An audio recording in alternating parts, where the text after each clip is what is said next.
Hello दोस्तों, स्वागत है आपका एडुटेक भारत चैनल में। मैं आपका मेंटोर आपका वेलकम करता हूं इस चैनल पे। आज का हमारा टॉपिक रहेगा एमएस वर्ड में होम टैब। तो होम टैब के बारे में हम जितना ज़्यादा से ज़्यादा सीख सके कम टाइम में, हम उसकी पूरी कोशिश करेंगे। तो चलिए वीडियो को शुरू करते हैं।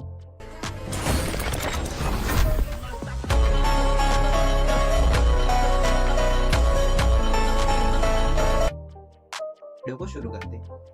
तो मैं एमएस वर्ड जैसे ही आप चालू करते हैं तो आपके पास कुछ टैब्स आते हैं। आज मैं आपको पहले वो टैब्स एक्सप्लेन कर देता हूँ। तो आप ब्लैंक पेज ले लीजिए। और मैंने कल के वीडियो में आपको कुछ शॉर्टकट्स दी थी, जिस शॉर्टकट से आप दूसरों से 10x अपनी स्पीड बेटर कर सकते हैं। यही वही शॉर्टकट की टूल्स यहाँ पे है, जैसे कि ऑटो सेव का शॉर्टकट कंट्रोल ऐसे, तो यहाँ पे सेव का आइकन है, आप ऐसे भी क्लिक करके सेव कर सकते हैं। अंडू और रीडू का भी शॉर्टकट मैंने आपको दिया है, ये अंडू और रीडू है। अब ये होते हैं हमारे टैब्स, इसको हम टैब बोलते हैं। File tab, home tab, insert tab, draw tab, design, layout, ये सारे टैब्स होते हैं। अब आज आपको मैं फाइल थोड़ा सा एक्सप्लेन कर देता हूँ। फाइल टैब जैसे ही आप क्लिक करते हैं तो सबसे पहला आता है होम। होम के अंदर यहाँ पे आपको ब्लैंक पेज दिखाई देता है। ब्लैंक पेज मतलब सादा पेज जिसमें आप अपना काम करते हैं। और यहाँ पे कुछ बहुत सारे टेम्पलेट्स रहते हैं जिसे आप जाके यूज कर सकते हैं।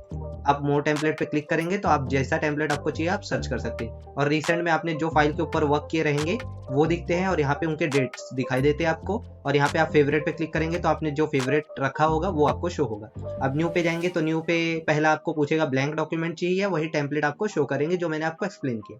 अब ओपन, आप ओपन पे जाएंगे तो यहाँ पे आपका ड्राइव आएगा। यहाँ पे आपके कुछ फाइल्स आ जाएंगे जो आप ओपन कर सकते हैं डायरेक्ट, या फिर आप पीसी पे भी जाके ओपन कर सकते हैं, या फिर आप ब्राउज करके भी अपना फाइल ओपन कर सकते हैं। अब शेयर पे आप क्लिक करेंगे तो आप अपना जो भी डॉक्यूमेंट है उसको अपने ड्राइव पे शेयर कर सकते हैं, या आप मेल भी कर सकते हैं।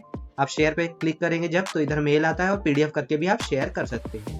और उसके बाद ये होता है हमारा इन्फो अभी मैं थोड़ी देर बाद आपको दिखाता हूँ। इन्फो मतलब वो होता है जो उस डॉक्यूमेंट में टाइम, टाइटल, जो भी उसकी इंफॉर्मेशन होती है वो यहाँ पे हमको मिलती है। अब आप सेव और सेव एस आपको दिखाई दे रहा होगा। सेव वो होता है कि जैसे हम कोई चीज़ को वर्ड पे बना रहे तो डायरेक्ट हम सेव करेंगे तो वर्ड में सेव होगा। ऐसे ही आप कोई चीज़ एक्सेल में बना रहे तो आप डायरेक्ट सेव करेंगे तो एक्सेल में सेव होगा। पर अगर आप चाहते हैं कि वो वर्ड में जो आप डॉक्यूमेंट बनाए वो पीडीएफ हो जाए, या वो इमेज, या फिर जेपीजी फॉर्मेट पे उसको सेव करना है, तो आप सेव एज पे जाके उसका टाइप चेंज कर सकते हैं, एक्सटेंशन उसका चेंज कर सकते हैं। प्रिंट पे आप जाएंगे तो एक प्रिंट की प्रॉपर्टीज आएगी, जो आपके पेजेस ऐसे कुछ दिखाई देंगे, और यहाँ पे आपका जो टास्क आपने किया रहेगा वो दिखाई देगा। ये सारी प्रॉपर्टीज भी हम देखेंगे आने वाले लेक्चर्स पे। फिर एक्सपोर्ट है। एक्सपोर्ट आप पीडीएफ और एक्सपीएस डॉक्यूमेंट करके आप एक्सपोर्ट कर सकते हो अपनी फाइल। और जैसे ही आप क्लोज पे क्लिक करते हैं तो वो आपका अकाउंट, जो भी आपका ये वर्ड ओपन होगा वो क्लोज हो जाएगा। अब अकाउंट पे आप क्लिक करेंगे तो आपका अकाउंट यहाँ पे शो होता है, और यहाँ पे आपका माइक्रोसॉफ्ट की लाइसेंस कीज, और यहाँ पे अपडेट की पॉलिसी रहती है, और यहाँ पे आपका ड्राइव दिखता है। फीडबैक में आप अगर आपको कोई इश्यू आ रही है तो आप फीडबैक प्रोवाइड कर सकते हैं। यहाँ पे आपको फीडबैक का फॉर्म आ जाता है, जहाँ पे आप कंप्लेंट दे सकते हैं, प्रॉब्लम रिपोर्ट कर सकते हैं, और सजेशन दे सकते हैं। ऐसे ही लास्ट ऑप्शन हमारा ऑप्शन, इसमें सारे ऑप्शन में सारे एडवांस ऑप्शन होते हैं, जिस पे आप क्लिक करते हैं अगर, तो आपको सारे एडवांस ऑप्शन जनरल से लेके डिस्प्ले, प्रूफिंग, ये वैसे इतना काम के नहीं है क्योंकि इसे हम बहुत रेयरली ही यूज करते हैं। ठीक है, अब होम टैब पे आते हैं। तो होम टैब पे मैं एक एक चीज आपको एक्सप्लेन करता हूँ, उसके पहले हमें कुछ लिखना पड़ेगा, तो मैं लिख लेता हूँ फटाक से।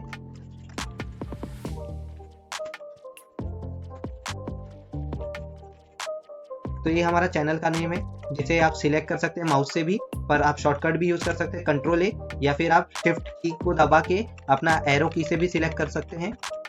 आपको नीचे दिखाई दे रहा होगा जो मैं यूज कर रहा हूँ शॉर्टकट्स एंटर में। अब कैसे करना है, एक शॉर्टकट है आप माउस से ऐसे ड्रैग कर सकते हैं, दूसरा शॉर्टकट आप यहाँ पे डायरेक्ट क्लिक कर सकते हैं मार्जिन के बाहर आके, तो डायरेक्ट सिलेक्ट हो जाता है वो लाइन, या फिर कंट्रोल ए कर सकते हैं आप, या फिर शिफ्ट के साथ आप एरो की यूज कर सकते हैं। लेफ्ट एरो में यूज करूंगा तो देखिए राइट लिख आ रहा है, राइट मतलब राइट एरो की, लेफ्ट मतलब लेफ्ट एरो की। ठीक है, सबसे पहला ऑप्शन आता है यहाँ पे क्लिपबोर्ड, ये सारे मेन्यू है। जैसे होम में पहला मेन्यू है क्लिपबोर्ड का मेन्यू, फिर फॉन्ट। आज हम यही दो देखने वाले हैं, फिर बाकी की चीजें हम अगले लेक्चर में कवर करेंगे। तो पहला है कट। कट मतलब मूव करना। अगर आपको ये चीज मूव करनी है तो आपने कट किया, जैसे ही आपने कट किया देखिए कट का ऑप्शन चला गया और यहाँ पेस्ट का ऑप्शन आ रहा है। अब आप पेस्ट करेंगे तो वही चीज आपकी पेस्ट होगी। अगर आपको वापस पीछे जाना है तो आप इस पे क्लिक कर सकते हैं, ये अंडू का बटन है, या फिर आप कीबोर्ड पे कंट्रोल जेड भी टाइप कर सकते हैं। कंट्रोल जेड से आपका अंडू होता है। ठीक है, अब इसको हमने सिलेक्ट किया, अब हम कॉपी करेंगे। आपने कॉपी पे क्लिक किया तो उसके बाद आपका टेक्स्ट यहाँ पे है। आपने जब कट किया था वो टेक्स्ट आपका गायब हो गया था, पर आप जब कॉपी करते हैं वो चीज सिलेक्ट करके तो वो चीज गायब नहीं होती, वो चीज सिर्फ कॉपी होती है। अब आप उसको पेस्ट कर सकते हैं। ठीक है, अब आपको फॉर्मेट पेंटर मैं थोड़ी देर बाद में बताता हूँ, उसके पहले ये सब ऑप्शन बहुत ज़रूरी है। तो ये अब देखिए, ये है फॉन्ट फैमिली, और ये है फॉन्ट फैमिली मतलब क्या, यहाँ पे सारे फॉन्ट के अलग अलग टाइप्स है। अब इसके लिए मुझे फॉन्ट को बड़ा करना पड़ेगा, तो फॉन्ट बड़ा करने के लिए आप यहाँ पे क्लिक कर सकते हैं, तो आपका फॉन्ट बड़ा होता है। ऐसे ही आपको छोटा करना है फॉन्ट, तो आप यहाँ पे क्लिक करके छोटा कर सकते हैं। और ये साइज सेटर होता है, यहाँ पे आप डायरेक्ट टाइप करके भी साइज सेट कर सकते हैं। जैसे मैंने लिख दिया 110 और एंटर किया, तो आपका साइज 110 हो गया। अब फॉन्ट फैमिली में बहुत सारे फॉन्ट होते हैं जिसको आप यूज़ कर सकते हैं अपने वर्क के हिसाब से। बट अगर सबसे प्रोफेशनल बात की जाए तो सबसे फॉर्मल फॉन्ट होता है टाइम्स न्यू रोमन।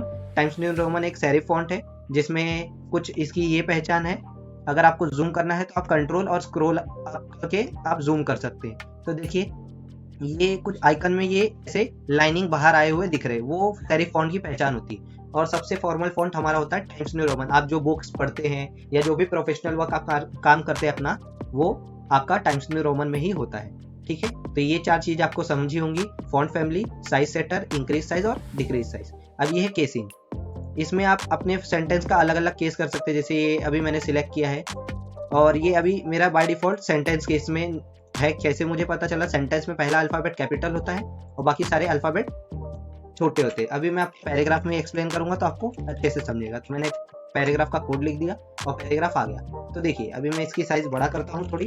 तो देखिए, अभी ये सेंटेंस केस में है, वीडियो का वी कैपिटल है, बाकी सारी चीजें छोटी है। तो अगर आपको ये चीजें बड़ी करनी है तो आप क्या कर सकते हैं, कंट्रोल जूम कर सकते हैं। अगर आपको साइज बड़ी करनी है तो आप सिलेक्ट करके साइज इंक्रीज कर सकते हैं, या शॉर्टकट से भी आप साइज इंक्रीज कर सकते हैं। शॉर्टकट है कंट्रोल शिफ्ट ग्रेटर देन वाला सिंबल। आपके कीबोर्ड में जो ग्रेटर देन का सिंबल दिखता है वो होता है आपका shortcut, control shift greater than. ठीक है, तो देखिए, अभी ये जो हमारा पैराग्राफ लिखा है वो सेंटेंस केस में, जैसे ही मैं इस पे क्लिक करता हूँ लोअर केस, तो देखिए सारे अल्फाबेट छोटे हो गए, तो ये अभी लोअर केस में आ गया। ऐसे ही अगर मैं इस पे क्लिक करके अपर केस करता हूँ तो सारे अल्फाबेट अपर केस में आ गए, मतलब कैपिटल वर्ड में आ गए। ऐसे ही अगर मैं कैपिटलाइज ईच वर्ड में क्लिक करता हूँ तो देखिए सारे वर्ड के पहले अल्फाबेट कैपिटल हो गए। ठीक है, ऐसे ही जब आप टॉगल केस करेंगे तो पहला अल्फाबेट छोटा होगा और बाकी सारे अल्फाबेट बड़े रहेंगे आपके। देखिए टॉगल केस, बट सबसे अच्छा आपका बाय डिफॉल्ट सेंटेंस केस सही रहता है। ठीक है, अब ये ऊपर की चीजें तो हो गए, अब नीचे का देखते हैं। तो ये है बोल्ड, आप इस पे क्लिक करके बोल्ड कर सकते हैं। अगर आपको शॉर्टकट चाहिए तो कंट्रोल बी इसका शॉर्टकट है, आप माउस लेके जाएंगे अगर वहां पे तो आपको शॉर्टकट भी दिखाई देती है। अब ये है बोल्ड, आप बोल्ड कर सकते हैं अपने टेक्स्ट को। हेडिंग है, अगर आपका बाय डिफॉल्ट समझ लीजिए हेडिंग है कोई फॉन्ट, तो अब देखिए ये अगर समझ लीजिए ये पैराग्राफ मेरा हेडिंग है तो इसको आप बोल्ड कर सकते हैं। ऐसे आप वो चीज को हाईलाइट कर सकते हैं। अब इटैलिक क्या होता है? इटैलिक अगर आपको कोई चीज को थोड़ा सा टेढ़ा करना है तो आप इटैलिक यूज करते हैं, तो इसका शॉर्टकट है कंट्रोल आई। आप इटैलिक करके इसको आराम से मूव कर सकते हैं ऐसे। ठीक है, अब ये है अंडरलाइन, अगर आपको कोई वर्ड को अंडरलाइन करना है या कोई सेंटेंस इंपॉर्टेंट है तो आपको उसको अंडरलाइन करना है तो आप यहाँ से भी क्लिक करके कर सकते हैं, उसका शॉर्टकट है कंट्रोल यू। अब ये है हमारा स्ट्राइक थ्रू। तो स्ट्राइक थ्रू मतलब बीच से लाइनिंग आती है आपके टेक्स्ट में, तो देखिए ये स्ट्राइक थ्रू होता है, ये उतना यूजफुल नहीं होता। अब सबस्क्रिप्ट क्या होता है, ये मैंने आपको कल के शॉर्टकट में बताया था, कंट्रोल शिफ्ट माइनस की सिंबल, तो आपका सबस्क्रिप्ट होगा। तो देखिए अभी ये चीज नीचे चली गई, कैसे पता चला मुझे? तो ये देखिए मैं प्रोवाइड को अभी सिलेक्ट करता हूँ और इसको सबस्क्रिप्ट पे क्लिक करता हूँ। इसकी शॉर्टकट कंट्रोल शिफ्ट माइनस है, तो इस पे क्लिक किया, देखिए वो चीज नीचे जा रही है, बेस पे जा रही है। तो बेस पे जाना मतलब सबस्क्रिप्ट, नीचे जो चीज जाती है उसको सबस्क्रिप्ट बोलते हैं और जो पावर पे जाती है उसको सुपरस्क्रिप्ट। अब यही प्रोवाइड को अगर मुझे वीडियो के पावर पे लिखना है तो मैं इसको सुपरस्क्रिप्ट पे क्लिक कर दूंगा, तो देखिए ये ऊपर आ गया। अब ये है हमारा फॉन्ट एडिटिंग। अब देखिए इसके लिए मैं एक नॉर्मल सा टेक्स्ट लिख देता हूँ, जस्ट एग्जांपल इंडिया। तो देखिए अभी अगर मुझे इसको एडिट करना है तो यहाँ पे कुछ प्री डिजाइन थीम्स होते हैं जो कि बहुत अच्छे लगते हैं हमें, पर इससे हम यूज नहीं करते। इसको हम यूज कर तो सकते हैं, पर क्यों नहीं यूज करते हम? क्योंकि इससे अच्छा हम बना सकते हैं। तो एक एक चीज मैं आपको एक्सप्लेन कर देता हूँ। इसमें देखिए ये वाला जो ये आपको दिख रहा है, ये पूरी एडिटिंग अल्फाबेट को बाहर से की जाती है। इसमें जितनी भी एडिटिंग आप करते हैं वो सब बाहर से की जाती है, और ये होता है अल्फाबेट के बैकग्राउंड में कलर डालने का काम, और इससे आप अल्फाबेट के अंदर कलर कर सकते हैं। तो एक एक चीज को हम डीप में देखते हैं, चलिए। तो आउटलाइन है पहला। अब ये हम क्यों नहीं यूज कर रहे हैं ये थोड़ी देर में आपको समझ आ जाएगा। पहले हम जाते हैं आउटलाइन पे। तो आउटलाइन मतलब बाहर की लाइन। तो अगर आपको किसी चीज पे लाइन, जैसे अगर ये मेरा टेक्स्ट है और इस पे मुझे आउटलाइन समझ लीजिए ब्लू देना है कि आपको दिखे, तो मैंने आउटलाइन पे क्लिक किया और यहाँ पे देखिए ब्लू कलर आ रहा होगा, तो मैं ब्लू कलर सिलेक्ट कर लेता हूँ, तो आपको ये आउटलाइन दिख रहा है। बट आउटलाइन में और भी ऑप्शंस होते हैं, मैं एक एक ऑप्शन आपको एक्सप्लेन कर देता हूँ। देखिए इधर पहला है नो आउटलाइन, मतलब आपको आउटलाइन नहीं चाहिए। फिर मोर आउटलाइन कलर, अगर आपको ये कलर पसंद नहीं आ रहे हैं तो आप मोर आउटलाइन कलर पे जाके और भी कलर सिलेक्ट कर सकते हैं। ये कस्टम कलर होते हैं जहाँ पे आप कलर बना सकते हैं ऐसे ड्रैग करके, या फिर आप स्टैंडर्ड पे जाके अपने हिसाब से कलर चूज भी कर सकते हैं। जैसे मैंने ग्रीन किया तो देखिए मेरा आउटलाइन ग्रीन हो गया, बट ये उतना अच्छा नहीं लग रहा है तो मैं आपको कुछ और चीज़ें समझाता हूँ। मैंने ब्लू ले लिया वापस, और फिर हम जाते हैं अपने आउटलाइन पे, और इधर देखिएगा आप वेट दिख रहा है। वेट मतलब उसका थोड़ा बॉर्डर का मोटापा। जैसे अभी मैंने वेट पे क्लिक किया और देखिए मैं जैसे जैसे आगे लेके जा रहा हूँ उसका वेट बढ़ रहा है, और जैसे जैसे मैं पीछे लेके जाऊंगा उसका वेट कम हो रहा है। तो आप इसके हिसाब से अपने टेक्स्ट के हिसाब से उसको एडजस्ट कर लीजिए। फिर उसमें और भी चीज़ें हैं आउटलाइन में, अभी हम आउटलाइन ही देख रहे हैं। फिर डैशेस, अब ये आउटलाइन तो है पर अगर मुझे डॉट डॉट स्टाइल में चाहिए या फिर डैश डैश स्टाइल में चाहिए तो ये देखिए आपको ये दिखेगा। अभी मैं येलो कलर ले लेता हूँ ताकि आपको अच्छे से समझे, और मैंने लिया ये डैशेस, और मैं ये देखिए ये डैशेस में आपको थोड़ा थोड़ा फर्क दिखाई दे रहा होगा। तो ये डैशेस का काम है, बट मोस्टली हम इसे यूज़ नहीं करते। तो ये तो हमारा आउटलाइन था। अब मैं एक नॉर्मल सा आउटलाइन ले लेता हूँ ग्रे कलर का। अब दूसरा है शेडो। शेडो मतलब परछाई जो आप देखते हैं, आपकी शेडो मिलती है, वो इसमें 3 टाइप्स की है। आउटर शेडो, अगर आपको अल्फाबेट के बाहर शेडो दिखाना है तो ये आउटर शेडो। तो ये कुछ देखिए स्टाइल दिए हैं आपको शेडोज के, आप ये यूज कर सकते हैं। ऐसे ही ये इनर शेडो है। इनर शेडो टेक्स्ट के अंदर लगता है। जैसे कि देखिए अगर मैं ये शेडो लगाया तो मेरा ये टेक्स्ट अभी ग्रे से और डार्क हो गया क्योंकि इसका शेडो अंदर की ओर आ रहा है। ऐसे ही आप ये पर्सपेक्टिव भी यूज कर सकते हैं अलग अलग एंगल के, पर ये भी मैं यूज नहीं करता हूँ क्योंकि मोस्टली मैं खुद का शेडो अच्छे से बना सकता हूँ। तो देखिए इधर एक शेडो ऑप्शन आ रहा है। शेडो ऑप्शन में आपको क्लिक करना है, और फिर उसके बाद यहाँ पे आपका शेडो आ रहा होगा। यहाँ से आप पहले सिलेक्ट कर लीजिए आपको कैसा शेडो चाहिए। तो मुझे शेडो इस साइड पे चाहिए तो मैंने ले लिया राइट। फिर उसके बाद यहाँ पे कलर आ रहा है, तो मुझे शेडो के कलर जस्ट एग्जांपल चाहिए हल्का सा ऑरेंज में, तो मैं यहाँ से, या फिर ग्रीन में या ब्लू में, जो भी कलर आपको पसंद है, मैंने ये कलर ले लिया। अब यहाँ ट्रांसपेरेंसी है। ट्रांसपेरेंसी मतलब उस कलर की ओपेसिटी। अगर आपको कलर को एकदम डार्क दिखाना है तो आप ट्रांसपेरेंसी कम कर दीजिए, अगर आपको कलर को कम दिखाना है तो आप ट्रांसपेरेंसी बढ़ा दीजिए। अब मैंने ट्रांसपेरेंसी को थोड़ा सा कम किया, और साइज को आप यहाँ से भी बढ़ा सकते हैं, बट यहाँ से मत बढ़ाइए, बहुत ज़्यादा बढ़ जाता है। तो आप लिख के भी कर सकते हैं, या फिर आप ऐसे भी इंक्रीज कर सकते हैं। तो मैंने 103 कर लिया है। अब ब्लर आ रहा है। ब्लरनेस मतलब ये जो क्लैरिटी आपको थोड़ी ब्लर दिख रही है, तो वो आप अगर आपको नहीं चाहिए तो आप इसको ब्लर को कम कर दो। तो देखिए ये अभी साइज कुछ ज़्यादा ही बढ़ी है तो साइज हम थोड़ा सा कम कर देते हैं। अब ये है एंगल, तो इसका जो शेडो पड़ रहा है वो किस एंगल पे चाहिए, तो हम यहाँ से क्लिक करके उसको चेंज कर सकते हैं। तो देखिए अभी जैसे इसका शेडो इस साइड था, मैंने एंगल बढ़ा के इसका शेडो इस साइड कर लिया। ठीक है। अभी डिस्टेंस, अब जो टेक्स्ट और शेडो का डिस्टेंस है वो मुझे कितना चाहिए वो भी मैं यहाँ सेट कर सकता हूँ। अगर मैंने यहाँ 10 पॉइंट किया तो देखिए वो 10 पॉइंट की दूरी पे चला गया, बट अगर ये आप अभी यूज़ कीजिए जब आपको बहुत ज़रूरी है, वरना ये उतना यूज़फुल नहीं है। ठीक है। ये काम आपका होने के बाद आप यहाँ से शेडो को बंद कर सकते हैं, और उसके बाद आप इसको क्लोज कर सकते हैं। ये रहा हमारा शेडो। सेम ऐसे ही हम रिफ्लेक्शन लगा सकते हैं। अब यहाँ रिफ्लेक्शन देखिए बहुत सारे टाइप के रिफ्लेक्शन है। अब ये इतना ही रिफ्लेक्शन है, पर मैं चाहता हूँ इससे भी कम रिफ्लेक्शन यहाँ पे रहे, इतना ही रिफ्लेक्शन रहे। तो हम क्या करेंगे, तो अगर इससे भी कम आपको रिफ्लेक्शन चाहिए तो आप क्या करोगे, आपको कुछ नहीं करना है, आपके टेक्स्ट को सिलेक्ट करना है, अल्फ़ाबेट का एडिटिंग में आना है, और उसके बाद रिफ्लेक्शन ऑप्शंस में जाना है। रिफ्लेक्शंस ऑप्शन में आप जाएंगे तो यहाँ पे सेम वही, यहाँ पे शेडो वाला टैब खुलेगा। शेडो वाला, इसके लिए मैंने आपको कहा था कि शेडो वाला टैब होने के बाद उसको बंद करो। फिर यहाँ पे आपने रिफ्लेक्शन का मेन्यू ओपन किया है। फिर रिफ्लेक्शन में आप सिलेक्ट कर लीजिए आपको कैसा रिफ्लेक्शन चाहिए। अब मुझे और कम दिखाना है तो मैंने ट्रांसपेरेंसी थोड़ी सी बढ़ा दी। अगर आप एकदम बढ़ा देंगे तो वो आपको बिल्कुल नहीं दिखेगा, तो थोड़ा सा आपको ट्रांसपेरेंसी नॉर्मल की ओर रखना है। तो मैंने 67 रख लिया है। अब यहाँ साइज है, अगर आप साइज 100 कर देंगे तो आपका पूरा टेक्स्ट दिखने लगेगा। अगर आप साइज जैसा चाहते हैं वैसा, मैं 20% चाहता हूँ तो मैंने साइज 20 कर दिया। अब उसके बाद यहाँ से आप ब्लर कर सकते हैं अपने इमेज को। तो देखिए ये मेरा जो शेडो आ रहा है, रिफ्लेक्शन आ रहा है, उसे मैंने ब्लर कर दिया। ऐसे ही आपको डिस्टेंस अगर आप कर देते हैं तो वो आपका ब्लरनेस या रिफ्लेक्शन आपको दिखाई नहीं देगा, क्योंकि जितना डिस्टेंस कर देंगे वो उतना दूर पे जाएगा, तो हमको उतना रिफ्लेक्शन अच्छे से दिखाई नहीं देगा। तो ये था रिफ्लेक्शन। तो ऐसे आप रिफ्लेक्शन सेट कर सकते हैं। अब उसके बाद है हमारा ग्लो। अब ग्लो आप यूज़ कर सकते हैं अलग अलग कलर पे। अगर आपको और कलर चाहिए तो मोर ग्लो ऑप्शन में जाके यहाँ से भी सिलेक्ट कर सकते हैं। अगर ये भी कलर आपको पसंद नहीं है तो मोर कलर पे जाके आप कलर अपना बना सकते हैं कस्टम पे जाके। जैसे मैंने ये थोड़ा डार्क कलर मैंने बना लिया और ओके किया तो मेरा ग्लो डार्क कलर में आ गया। पर ग्लो मत यूज़ कीजिए, ग्लो उतना अच्छा नहीं लगता वैसे। अब ये है नंबर स्टाइल। ये तीनों मैं आने वाले लेक्चर्स में आपको बताऊंगा ये तीनों चीज़ें। अभी फिलहाल हमारे काम की ये चारों चीज़ें हैं, आउटलाइन, शेडो, रिफ्लेक्शन और ग्लो। अब ये हमारा बाहर की एडिटिंग हो चुकी है। अब बैकग्राउंड में अगर आपको कलर देना है तो आप दे सकते हैं। तो मैं एक ग्रे कलर देता हूँ ताकि ज़्यादा गंदा ना दिखे। तो हमने एक ग्रे कलर ले लिया। अब आपको फिर से सिलेक्ट करना है और ये अंदर के कलर आप यूज़ कर सकते हैं, जैसे कि यहाँ पे बहुत सारे कलर हैं, आप जो भी टेक्स्ट में कलर देना चाहें वो दे सकते हैं। जैसे मैंने नेवी ब्लू दिया है। अब अगर आपको और कलर चाहिए तो आप यहाँ मोर कलर पे जा सकते हैं और इसे यूज़ कर सकते हैं। कस्टम पे जाके आप क्रिएट कर सकते हैं या स्टैंडर्ड में बाय डिफ़ॉल्ट बहुत सारे कलर हैं, आप उसको यूज़ कर सकते हैं।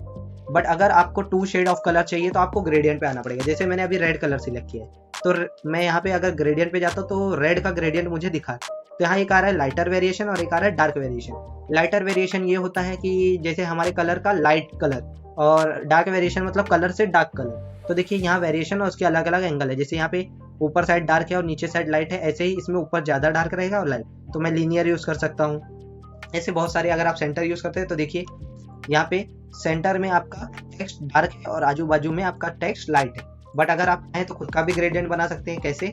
आप अगर ग्रेडियंट पे जाएंगे, मोर ग्रेडियंट पे जाएंगे, तो यहाँ पे एक ग्रेडियंट का पैनल ओपन होगा। तो ग्रेडियंट पैनल में आपको यहाँ से कुछ नहीं करना है। यहाँ पे जो आपको ये बॉक्सेस दिख रही है, ये बॉक्सेस को आप नीचे ड्रैग करके निकाल भी सकते हैं, पर आप 2 बॉक्सेस मिनिमम रहने चाहिए। इसके लिए बॉक्सेस अभी रिमूव नहीं हो रहे। और अगर आपको ऐड करना है तो आप इस पर क्लिक करके ऐड भी कर सकते हैं बॉक्सेस। और रिमूव करना है तो मैंने आपको बता दिया, चाहे आप यहाँ से भी रिमूव कर सकते हैं। तो मैं 3 कलर का शेड बना के दिखाता हूँ आपको। तो ये कलर मैंने यहाँ लिया और इस कलर में मैं यहाँ कलर में जाके ब्लू कलर डाल देता हूँ। फिर यहाँ पे जाके मैं थोड़ा डार्क ब्लू और यहाँ पे जाके थोड़ा ब्लैक।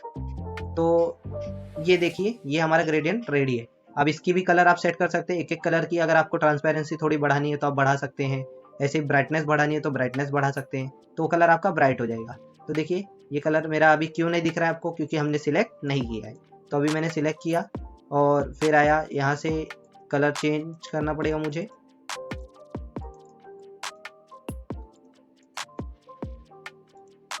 तो मैं ग्रेडियंट ले लिया वापस। अब ये कलर को अगर मुझे लाइट ब्राइटनेस बढ़ाना है तो मैं ब्राइटनेस पे यहाँ से आके इंक्रीज कर सकता हूँ, तो वो कलर ब्राइट हो जाएगा। अब यहाँ पे आप चाहें तो इसका डायरेक्शन भी चेंज कर सकते हैं अलग अलग एंगल के। और यहाँ से टाइप्स, आपको लीनियर चाहिए, लीनियर मतलब लाइन के फॉर्म में, रेडिकल मतलब सर्कुलर फॉर्म में, रेक्टेंगुलर मतलब एक रेक्टेंगल के फॉर्म में, और पाथ मतलब एक प्रॉपर आप जैसा अलाइनमेंट चाहेंगे वैसा। ठीक है। अब तो ये इतनी चीज़ें हमने देख ली। कट करना, पेस्ट करना, कॉपी करना, पेस्ट करना, ये सारे डिज़ाइन आपने करना सीख लिया। फॉन्ट फैमिली भी हमने देख लिया, हमारा साइज सेटर भी देख लिया, इंक्रीज साइज, डिक्रीज साइज, और फिर हमने केस भी देख लिया अलग अलग टाइप के। फिर हमने bold, italic, underline, strike through, subscript, superscript, ये सारी चीज़ें भी देख ली। अल्फ़ाबेट के अंदर बाहर की एडिटिंग कैसे करते हैं उसके एडवांस ऑप्शन भी देख लिए। बैकग्राउंड कलर भी करना सीख लिया और अंदर कलर करना भी सीख लिया और ग्रेडियंट्स भी करना भी सीख लिया। अब ग्रेडियंट में ज़रूरी नहीं है आप 2-3 कलर के ही ग्रेडियंट बना सकते हैं, आप चाहे तो आप 10 कलर के ग्रेडियंट भी बना सकते हैं। सिर्फ आपको मोर ग्रेडियंट पे क्लिक करना है, ग्रेडियंट में जाके फिर यहाँ से आपको जितने चाहिए वहाँ पे खाली क्लिक करके बॉक्सेस ऐड करने। अब अगर मेरे को 5 का चाहिए तो मैं यहाँ से क्लिक करके अलग अलग बॉक्सेस में अलग अलग कलर डाल दूंगा, तो यहाँ पे वो कलर आ जाएंगे। अब जैसे तो देखिए यहाँ पे थोड़ा सा ग्रीन इफेक्ट भी आ गया। अब ये टेक्स्ट तो मैंने बना लिया। अब मैं नीचे एक वर्ड लिखता हूँ, एक मैं नया डॉक्यूमेंट लेता हूँ, Ctrl+N, और यहाँ पे जस्ट एग्जांपल मैंने लिख दिया मुंबई। तो मैं चाहता हूँ कि मुंबई की एडिटिंग भी वैसी हो जैसे मैंने पिछले टेक्स्ट की है। तो आपको क्या करना है, अपना वो वाला पेज ओपन कर लेना है और फिर ये टेक्स्ट को सिलेक्ट करके ये फॉर्मेट पेंटर आपको दिख रहा है, फॉर्मेट पेंटर पे क्लिक करना है। फॉर्मेट पेंटर का शॉर्टकट भी है Alt+C या Alt+V। पहले आपको कॉपी करने के लिए Alt के साथ Ctrl+C करना पड़ेगा और पेस्ट करने के लिए Alt+V। आप बट इससे अच्छा आप माउस भी यूज़ कर सकते हैं इसके लिए। तो मैंने फॉर्मेट पेंटर यूज़ किया। अगर आपको पेज स्विच करना तो यहाँ पे आप क्लिक करके आए सेकंड पेज पे और देखिए यहाँ पे एक ब्रश बन के आ रहा है। अब वो ब्रश को क्या करना है, आपको खाली अपने फॉन्ट को सिलेक्ट करके छोड़ना है। तो देखिए मुंबई पे भी वो फॉर्मेट पेंटर आ गया। फॉर्मेट पेंटर का यूज़ ये होता है कि जो भी हमने फॉर्मेटिंग की है अब तक वो उठा के दूसरे टेक्स्ट में छोड़ना, पेंट करना, तो इसका काम है फॉर्मेट पेंटर का। अब अगर बाई चांस हमें लगता है हमने बहुत खराब कर दिया अपना डायग्राम या गड़बड़ कर दी, तो आपके पास इधर एक ऑप्शन है क्लियर ऑल फॉर्मेटिंग। आप क्लियर ऑल फॉर्मेटिंग पे जैसे ही क्लिक करेंगे आपका फॉन्ट एकदम बाय डिफ़ॉल्ट चीज़ पे चला जाएगा, बाय डिफ़ॉल्ट जैसे पहले था वैसा हो जाएगा। तो मैं क्लिक किया जैसे ही, देखिए मेरे फॉन्ट की साइज़ बाय डिफ़ॉल्ट 14 पे हो गई, पहले जैसा हो गया, कलर भी हो गया पहले जैसा। बट एक चीज़ रिमूव नहीं हुई। वो क्या रिमूव नहीं हुई? वो बैकग्राउंड का कलर। तो अगर आपने बैकग्राउंड का कलर यूज़ किया है तो वो रिमूव नहीं होता, बाकी सारी चीज़ें आपकी रिमूव हो जाती हैं क्लियर ऑल फॉर्मेटिंग से। तो आज हमारा होम टैब में क्लिपबोर्ड और फॉन्ट मेन्यू हो गया और फाइल टैब भी हमारा कंप्लीट हो गया। तो कल फिर मिलेंगे अगले वीडियो में। कल हम पैराग्राफ टैब और स्टाइल टैब और एडिटिंग पूरा कल हम होम टैब कंप्लीट कर देंगे। फिर आने वाले लेक्चर्स में हम पिक्चर को एडिट करना, मैरिज ब्रोचर्स, पैम्पलेट डिजाइन करना, ये सारी चीजें वर्ड पे सीखेंगे। जो चीज आप इलस्ट्रेटर या फोटोशॉप में बनाते थंबनेल, वो सारी चीजें भी हम बनाने की कोशिश करेंगे। ठीक है, तो आज के वीडियो में इतना ही। वीडियो पसंद आया हो तो वीडियो को लाइक कीजिए, चैनल को सब्सक्राइब कीजिए और सपोर्ट कीजिए और शेयर कर दीजिए अपने फ्रेंड्स एंड फैमिली में, ताकि उनका भी भला हो सके। कल फिर मिलेंगे नए वीडियो में। जय हिंद, जय भारत।